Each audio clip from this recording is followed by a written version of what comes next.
ایک درزی، ایک بڑھئی، ایک سونار اور ایک فقیر چاروں اکٹھے کہیں جا رہے تھے۔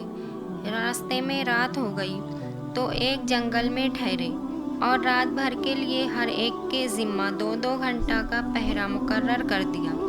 پہلے 2 گھنٹہ ایک آدمی جاگے اور باقی تینوں سوئیں، پھر دوسرا جاگے اور 2 گھنٹہ پہرا دے اور باقی تینوں سوئیں۔ چنانچہ سب سے پہلے بڑھئی کا نمبر آیا اور وہ 2 گھنٹہ پہرا دینے کے لیے جاگا اور تینوں سو گئے۔ بڑھئی نے سوچا کہ بیکار کیوں بیٹھے، ہتھیار پاس ہیں، کیوں نہ ایک درخت چیر کر لکڑی کی ایک عورت بنا ڈالوں۔ چنانچہ 2 گھنٹہ میں اس نے ایک عورت کا مجسمہ تیار کر دیا۔ پھر درزی کا نمبر آیا اور وہ جاگا تو اس نے لکڑی کی اس عورت کو دیکھا تو سمجھ گیا کہ یہ بڑھئی کا کارنامہ ہے، اور پھر خیال آیا کہ میرے پاس بھی سارا سامان ہے، میں کیوں نہ اسے کپڑے پہنا دوں۔ چنانچہ اس نے 2 گھنٹہ میں اس کا سارا لباس تیار کر کے اسے پہنا دیا۔ پھر سونار کا نمبر آیا اور اس نے یہ نقشہ دیکھا تو اس نے اسے گہنے پہنا دیے۔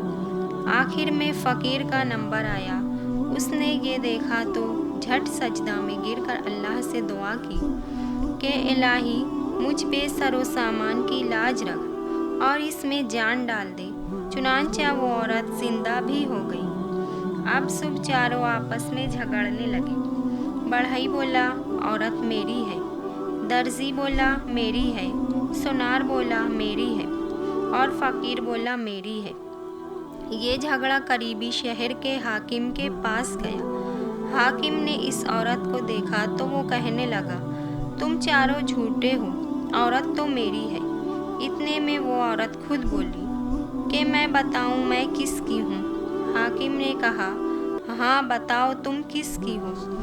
قریب ہی ایک درخت تھا، وہ عورت دوڑ کر اس درخت سے چمٹ گئی اور پھر لکڑی بن گئی اور اس درخت میں گم ہو گئی، اور وہ سب کے سب منہ دیکھتے ہی رہ گئے۔ بچہ پیدا ہوتا ہے تو ماں باپ کہتے ہیں ہمارا بچہ ہے، چچا کہتا ہے میرا بھتیجا ہے، ماموں کہتا ہے میرا بھانجا ہے، بھائی کہتا ہے میرا بھائی ہے، اور تھوڑے عرصہ کے بعد وہی بچہ لقمہ قبر بن جاتا ہے اور مٹی کا پتلا پھر مٹی بن جاتا ہے، اور سارے رشتہ دار میرا میرا کہنے والے منہ دیکھتے رہ جاتے ہیں۔